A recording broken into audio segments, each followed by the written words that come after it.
Hello, everybody. Welcome to the second week of the spring semester of 2018. Hope you've enjoyed your 3-day weekend and that we will be ready to hit the ground running now that we've got that first weekend out of the way. I hope everybody took that quiz for the pre-1800 England last week and that you have a kind of an understanding of the background now, which we're looking at. So this week we open up with the Romantics. And the best way to open up with the Romantics is to start with William Wordsworth and Samuel Taylor Coleridge. They were the fathers of the Romantic movement, if you will. And they started it all off with this book that they published called Lyrical Ballads. Now, you're not going to have to read all of Lyrical Ballads. That would just take the entire semester. But what we will look at in this is the preface. And really, you'll see that I haven't even assigned, if you look at the syllabus closely at the assignments, I've not even assigned all the pages that are in your textbook. I've only assigned two little sections. What is a poet? And then the recollections and tranquility. But in those, William Wordsworth wants to start a whole new type of movement. You see, prior to the publication of this book, most poets were writing to an educated group of people. They were writing in elevated language. They were writing about topics that were, grand, like epics and things of that nature. Wordsworth came in and he said, hey, why can't we write poetry that everybody can understand? Why can't we write poetry for the common people? Now remember, literacy is starting to increase at this time. So you didn't need a college degree to be able to read and write anymore. Now people were learning how to read at much earlier ages. They were learning how to read even though they didn't, have a whole lot of money. Remember, the printing press was starting to put out these penny books. They were serial publications, which we'll really get into in the Victorian period. So Wordsworth said, hey, poetry should not just be accessible to the snobbish and rich and the highly educated. He thought poetry should be accessible to everyone. So he decided to try an experiment with his friend Samuel Taylor Coleridge. These two are good buddies. They lived in something called the Lake District of England. And they would take these long walks and they would discuss poetry and they would discuss life and they would discuss whatever it was on their minds. And then they would write about it. So in the course of this, they decided to try and write poetry in the common language of everyday man. And you're going to see that in the preface as you read it. In fact, Wordsworth's going to say that a poet is a man speaking to men. And that was important to him to make that distinction, that it was a poet was a man who was speaking to all men, not a man who was just speaking to a certain elite group. So, as a result, they also wrote in a language which we still think is poetic, but it was more like conversational English than what, say, Alexander Pope was writing in, or it was more about in a language different from Jonathan Swift, say, or some of the other people from that time period. So, Romanticism was a reaction against the Enlightenment, or what they know as the Age of Reason, where they thought that using the mind could actually solve all your problems. Wordsworth and Coleridge and other Romantics believed that the heart had some of the answers too, and that people should look that way. Now, the early Romantics believed that God was in nature, and you're going to see some of that especially in the poetry of Wordsworth.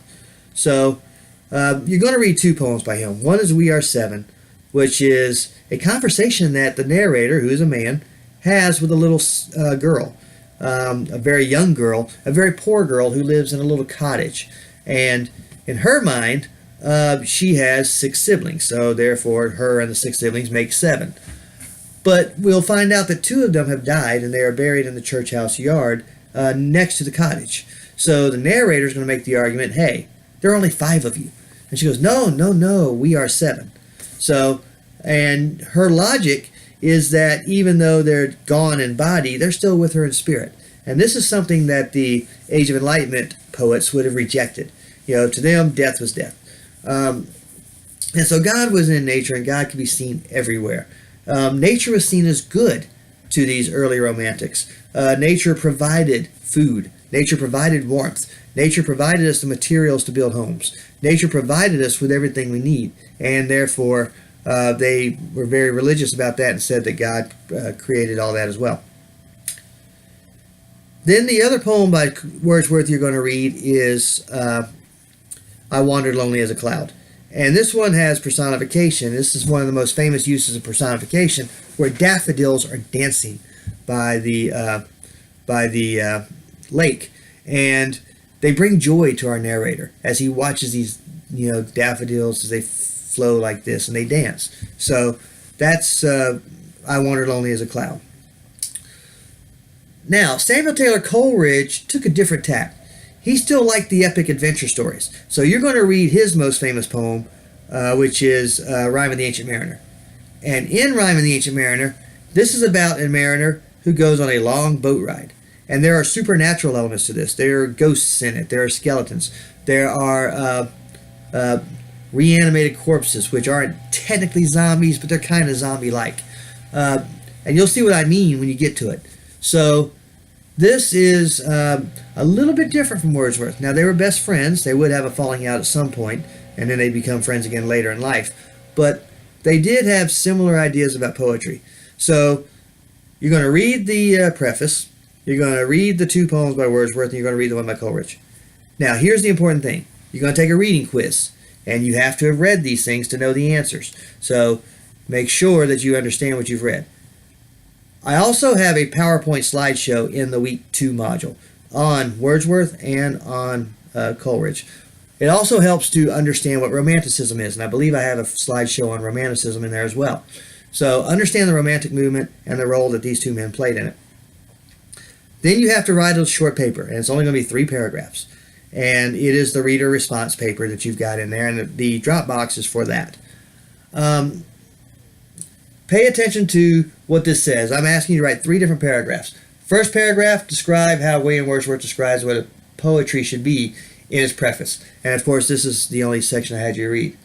Then describe in a paragraph how his poems, We Are Seven and I Wandered Lonely as a Cloud, are examples of poems that Wordsworth describes in that. So how does Wordsworth take what's in the preface and apply those concepts to We Are Seven and I Wandered Lonely as a Cloud? And then the third paragraph, I want you to talk about Samuel Taylor Coleridge's Rime of the Ancient Mariner. He's got supernatural elements in there, which I've already described some of, and the rest will become evident to you as you read it, that conflict somewhat with the whole idea of nature being good and nature providing all. Or do they conflict? That's something that you'll need to ask. Wordsworth did not believe in the supernatural. Samuel Taylor Coleridge thought it was a good literary technique. So take a look at how that one differs a little bit from Wordsworth's poetry and from what Wordsworth says in the preface. Now, bear in mind that Wordsworth wrote the preface. Samuel Taylor Coleridge would later come up with his own version called the Autobiographical Literaria, which we're not going to read in this class. But if you were interested in what Coleridge has to say about poetry, then that might be something you'll consider. And then I want to finish off this video with this thought. Go down below the questions and read where it says, I will grade your responses based on the following criteria. You have to follow these criteria. I will knock off points if your little essays don't follow these criteria. 1, there should be a thesis and there should be a development to prove that thesis. In other words, what is your posting about? And it should be the answer to the question. Give me that thesis. It's better to have 1 or 2 major points and develop those well than it is to have like 6 or 8 small points and not develop any of them well. So pick and choose what you're going to talk about carefully, because there's a lot of reading this week, but pick and choose which ones are most important to answering my questions. 2, surface errors, or what we call grammatical mistakes. You have now taken English 1101 and English 1102, hopefully recently.